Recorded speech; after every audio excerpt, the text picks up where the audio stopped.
बिस्मिल्लाहिर्रहमानिर्रहीम। Assalamu alaikum students. Here is Rao Khurram Shehzad and our today's topic is Dalton's law of partial pressures.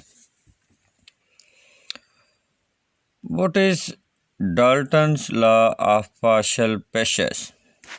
It states that the total pressure exerted by a mixture of non-reacting gases is equal to the sum of their individual partial pressures. क्या मतलब है इसका मतलब है कि अगर हमारे पास अलग अलग गैसेस हों और वो कुछ ना कुछ प्रेशर एग्जर्ट कर रही हों दीवारों पे, तो अगर हम उनको इकट्ठा कर दें एक ही कंटेनर में, तो इस कंटेनर की दीवारों पे कितना प्रेशर एग्जर्ट होगा, ये कहता है कि ये उनके जो इंडिविजुअल प्रेशर थे ना, जब वो अलग अलग थी, तो ये उनके सम के इक्वल हो जाएगा, बशर्ते कि वो नॉन रिएक्टिंग गैसेस थी। एक एग्ज़ाम्पल से समझते हैं इसे। फॉर एग्ज़ाम्पल आपके पास जो है ना वो ये हमने 3 डिफरेंट गैसेस ली हैं। एक कंटेनर लिया है 10 dm³, इसमें हाइड्रोजन गैस ली है। एक और कंटेनर लिया है सेम वॉल्यूम का 10 dm³, इसमें मीथेन गैस ली है। और एक और कंटेनर लिया है, उसका वॉल्यूम भी 10 dm³ है, इसमें ऑक्सीजन गैस ली है हमने। ये 3 डिफरेंट गैसेस हैं, लेकिन इन तीनों का वॉल्यूम हमने बिल्कुल एक जैसा लिया है और तीनों सेम टेम्परेचर पे हैं। इनका वॉल्यूम और टेम्परेचर एक जैसा है। तो ये जो गैस के मालिक्यूल होते हैं, ये आपको पता है ये constant state of random motion में रहते हैं, इधर उधर मूव करते रहते हैं, दीवारों से टकराते हैं। दीवारों से टकराएंगे तो ये दीवारों पर फोर्स एग्जर्ट करते हैं, और फोर्स पर यूनिट एरिया ये प्रेशर कहलाता है। तो ये तीनों गैसें दीवारों पर प्रेशर एग्जर्ट करेंगी। फॉर एग्ज़ाम्पल ये हाइड्रोजन ने एग्जर्ट किया 400 टॉर प्रेशर, मीथेन एग्जर्ट करती है 500 टॉर और ऑक्सीजन एग्जर्ट करती है 100 टॉर प्रेशर। ये इनके इंडिविजुअल प्रेशर्स हैं, पार्शियल प्रेशर्स हैं। अब हम ये करें कि सेम वॉल्यूम का एक और कंटेनर लें और उसमें हम इन सारी गैसेस को जमा कर दें। हाइड्रोजन, मीथेन और ऑक्सीजन, तीनों गैसों को एक ही कंटेनर में जमा कर दें, और इस कंटेनर का वॉल्यूम भी उतना ही हो जितना पहले अलग अलग कंटेनर का वॉल्यूम था। पहले भी आप देखें 10 dm³ लिया था हमने, और इस चौथे कंटेनर का वॉल्यूम भी 10 डेसीमीटर³ ही है। तो इस चौथे कंटेनर की दीवारों पर कितना प्रेशर एग्जर्ट होगा, according to Dalton's law of partial pressure, that will be equal to the sum of their individual partial pressures. यानी पी टोटल जो होगा ना हमारा यहाँ पे, वो इक्वल होगा partial pressure of hydrogen plus partial pressure of methane plus partial pressure of oxygen के। हाइड्रोजन का इंडिविजुअल प्रेशर कितना था? हाइड्रोजन का इंडिविजुअल प्रेशर 400 था, मीथेन का 500 और ऑक्सीजन का पार्शियल प्रेशर जो था वो था 100 टॉर। तो अब चौथे कंटेनर की दीवारों पर कितना प्रेशर एग्जर्ट होगा, ये इनके सम के इक्वल हो जाएगा। तो हम 400 प्लस 500 प्लस 100 करेंगे तो ये हमारा टोटल प्रेशर आ जाएगा 1000 torr. This is called Dalton's law of partial pressures. अच्छा देखें, ये टोटल प्रेशर सम के इक्वल आ गया, लेकिन आप नोट करें यहाँ पे एक वर्ड यूज़ किया गया था, non reacting gases. Condition is that these gases must be non reacting. इन्हें आपस में रिएक्ट नहीं करना चाहिए, इनका आपस में कोई इंटरेक्शन नहीं होना चाहिए, तभी वो जो टोटल प्रेशर होगा वो इनके सम के इक्वल होगा। लेकिन अगर इनका आपस में कोई इंटरेक्शन हुआ तो फिर पता क्या होगा। फिर ये देखें, ये एक नीचे एग्जांपल डिस्कस की गई है। तो इसमें ये देखें, फर्स्ट किया ये मालिक्यूल है, ये सेंटर वाला ब्लू में जो है, इस मालिक्यूल ने दीवार से जाके टकराना है। ये दीवार पर फोर्स एग्जर्ट करने जा रहा है, प्रेशर एग्जर्ट करने जा रहा है। तो अगर तो ये जो नेबरिंग मालिक्यूल हैं, ये जो ब्लैक में मैंने शो किए हुए हैं, तो अगर तो इनके साथ इसका कोई इंटरेक्शन नहीं है तो ये अपनी फुल फोर्स से जाके दीवार से टकराएगा, फुल प्रेशर एग्जर्ट करेगा जितना इसने करना था। लेकिन अगर नेबरिंग मालिक्यूल इसे अट्रैक्ट करते हुए उनके साथ इसका कोई इंटरेक्शन हुआ तो फिर क्या होगा, फिर ये जो ब्लैक वाले नेबरिंग मालिक्यूल हैं ये इसे अपनी तरफ अट्रैक्ट करेंगे, ये सारे ये अपनी तरफ अट्रैक्ट करेगा, ये मालिक्यूल इसे अपनी तरफ अट्रैक्ट करेगा और ये वाला मालिक्यूल इसे अपनी तरफ अट्रैक्ट करेगा। तो अब क्या होगा, क्या अब ये उसी पावर से जाके टकरा सकता है दीवार से? नहीं, अब ये दीवार से जो टकराएगा ये उतनी फोर्स के साथ नहीं टकराएगा जितना ये तब टकराता अगर इनमें कोई फोर्सेस ऑफ अट्रैक्शन ना होती। तो अब इसका जो प्रेशर होगा वो पहले से कम हो जाएगा। तभी उन्होंने बात की है कि जो हमारे पास गैसेस होनी चाहिए they must be non reacting gases, non reacting gases होना चाहिए, इनका आपस में कोई इंटरेक्शन नहीं होना चाहिए। तो अगर हमारे पास नॉन रिएक्टिंग गैसेस हैं और हम उन्हें मिक्स कर देते हैं तो अब टोटल प्रेशर कितना होगा, that will be equal to the sum of their individual partial pressures. This is called Dalton's law of partial pressures. अब हम इसकी मैथमेटिकल फॉर्म लिखेंगे, निकालेंगे। हमारे पास जनरल गैस इक्वेशन थी PV is equal to nRT। इस इक्वेशन को हम हाइड्रोजन के लिए लिख सकते हैं PH2V is equal to NH2RT। PH2 partial pressure of hydrogen, V volume के साथ हमने H2 इसलिए नहीं लिखा क्योंकि वॉल्यूम हमने सबका एक जैसा लिया है। इसी तरह टेम्परेचर के साथ भी हमने H2 नहीं लिखा क्योंकि टेम्परेचर भी सबका सेम है। R वैसे ही आइडियल गैस कांस्टेंट है, ये भी कांस्टेंट है। NH2 number of moles of hydrogen, तो PH2V will be equal to NH2RT। या अगर हमें पार्शियल प्रेशर मालूम करना है हाइड्रोजन का तो हम वॉल्यूम को दूसरी साइड पे ले आएंगे, तो ये बन जाएगा हमारे पास PH2 will be equal to NH2RT over V। और यहाँ पे अगर आप देखें तो ये जो RT ओवर V है हमारे पास ये कांस्टेंट है, मतलब R भी कांस्टेंट था और टेम्परेचर और वॉल्यूम भी सभी केसेस में सेम है। तो फिर हम लिख सकते हैं कि partial pressure of hydrogen will be directly proportional to number of moles of hydrogen. मतलब अगर हाइड्रोजन के नंबर ऑफ मोल्स बढ़ेंगे तो इसका पार्शियल प्रेशर भी बढ़ेगा, और अगर हाइड्रोजन के नंबर ऑफ मोल्स कम होंगे तो इसका पार्शियल प्रेशर भी कम होगा। क्यों होता है ऐसा? ऐसा इसलिए होगा कि जब नंबर ऑफ मोल्स बढ़ेंगे ना तो नंबर ऑफ मालिक्यूल भी बढ़ेंगे। हमें पता है कि किसी भी गैस का 1 मोल लें तो उसमें एवोगैड्रोस नंबर ऑफ मालिक्यूल होते हैं। अगर हम 2 मोल कर देंगे तो नंबर ऑफ मालिक्यूल डबल हो जाएंगे एवोगैड्रोस नंबर से।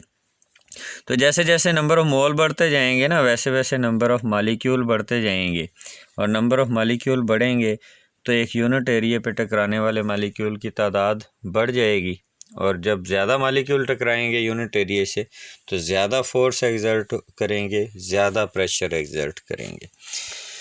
तो जैसे जैसे नंबर ऑफ मालिक्यूल बढ़ेंगे, नंबर ऑफ मोल बढ़ेंगे, वैसे वैसे इसका प्रेशर भी ज़्यादा होता जाएगा। बिल्कुल ऐसे ही अब हम इस इक्वेशन को मीथेन के लिए लिखेंगे PCH4V is equal to NCH4RT।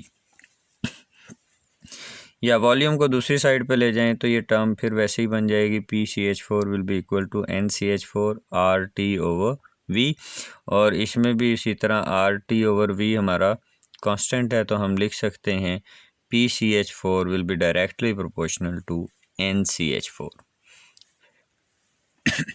और बिल्कुल ऐसे ही ऑक्सीजन के लिए हम लिखेंगे PO2V is equal to NO2RT।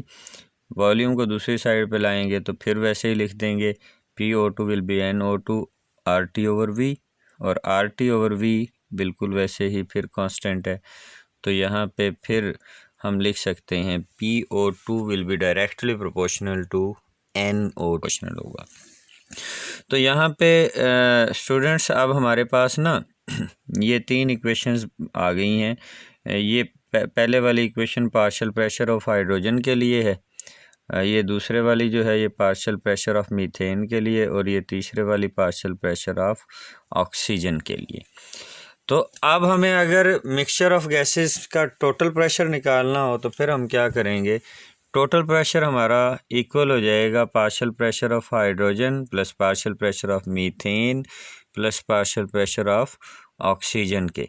ये देखें, अब हमने अगर टोटल प्रेशर निकालना है तो P total will be equal to partial pressure of hydrogen plus partial pressure of methane plus partial pressure of oxygen के। और इन सभी की वैल्यूज़ हम अगर लिखें तो हाइड्रोजन का पार्शियल प्रेशर इसके इक्वल था, मीथेन वाला इसके, और ऑक्सीजन वाला इसके इक्वल था, अभी जो हमने प्रीवियस इक्वेशंस डिस्कस की हैं। तो इन तीनों में आप अगर देखें तो RT ओवर V जो है ये सब में कांस्टेंट है, तो फिर हम RT ओवर V को कॉमन ले लेंगे तो बाकी बच जाएगा NH2 plus NCH4 plus NO2। और इसको हम लिख सकते हैं, ये जो number of moles of hydrogen plus number of moles of methane plus number of moles of oxygen है, इनको हम लिख सकते हैं NT, यानी टोटल नंबर ऑफ मोल्स। तो फिर यहाँ पे हम इसकी जगह लिख देंगे NT।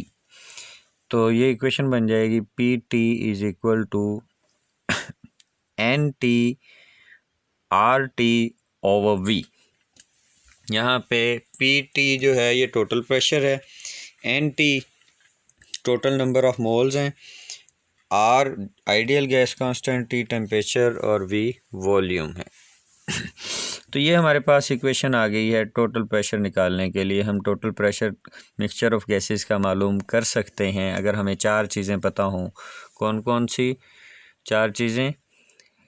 टोटल नंबर ऑफ मोल हमें मालूम हो, आइडियल गैस कांस्टेंट, टेम्परेचर और वॉल्यूम। ये चार चीज़ें अगर हमें पता हों तो हम टोटल प्रेशर मालूम कर सकते हैं। ये वॉल्यूम को अगर लेफ़्ट साइड पे ले आएंगे तो ये इक्वेशन हमारे पास बन जाएगी PTV is equal to NTRT। तो this is the equation for calculating total pressure of a mixture of gases. अच्छा, ये तो था टोटल प्रेशर अगर निकालना था। तो अब हमारे पास अगर मिक्सचर ऑफ गैसेस है और उसमें हमें किसी एक गैस का पार्शियल प्रेशर मालूम करना है तो फिर कैसे कैलकुलेट करेंगे? फिर ये देखें, calculation of partial pressure of a gas. इसमें देखें स्टूडेंट्स, ये हमारे पास पहली इक्वेशन थी मिक्सचर ऑफ गैसेस के लिए। अब फर्स्ट क्या, हमारे पास कोई दो गैसें थी। अब मैं जनरलाइज करता हूँ इसे। पहली गैस को हम A कह देते हैं, दूसरी गैस को B कह देते हैं। A और B दो गैसें थीं। तो A गैस के लिए हम इस इक्वेशन को लिख देंगे PAV will be equal to NART, और B गैस के लिए यही इक्वेशन बन जाएगी PBV is equal to NBRT। अब आपने जिस गैस का भी पार्शियल प्रेशर मालूम करना होगा ना, उस वाली इक्वेशन को टोटल वाली इक्वेशन से डिवाइड कर देंगे। मसलन अब हमने अगर पहली A गैस का पार्शियल प्रेशर मालूम करना है तो हम ऐसा करेंगे, A गैस वाली इक्वेशन को डिवाइड कर देंगे टोटल वाली इक्वेशन से। तो ये देखें, हमने इसे डिवाइड कर दिया है, तो ये वॉल्यूम से वॉल्यूम कैंसिल हो जाएगा, RT से RT कैंसिल हो जाएगा, बाकी क्या बचेगा, PA over PT will be equal to NA over NT। हमें यहाँ पे निकालना था partial pressure of A gas, तो PT को भी दूसरी साइड पे ले जाएंगे, तो ये इक्वेशन बन जाएगी हमारे पास PA will be equal to Na/Nt into Pt। Na क्या है, number of moles of A gas, Nt क्या है, टोटल नंबर ऑफ मोल्स, और Pt टोटल प्रेशर। हम ए गैस का पार्शियल प्रेशर निकाल सकते हैं अगर हमें तीन चीज़ें पता हों, number of moles of A gas, total number of moles और टोटल प्रेशर। या यहाँ पे जो Na/Nt है ना, Na/Nt this is equal to mole fraction of A gas. Mole fraction क्या होता है? मोल फ्रैक्शन कहते हैं कि अगर 2 3 4 गैसें हमारे पास मिक्स हो गई थी तो उसमें एक गैस के मोल का फ्रैक्शन क्या है। यानी फ़र्ज़ किया पहली गैस के 2 मोल थे, दूसरी गैस के 3 मोल थे, तीसरी गैस के 5 मोल थे हमारे पास। तो अब पहली गैस का फ्रैक्शन कैसे निकालेंगे? अब टोटल कितने हो गए? 2 + 3 + 5 टोटल 10 मोल हो गए हैं हमारे पास। इनमें पहली गैस का फ्रैक्शन कितना है? 2 मोल हैं।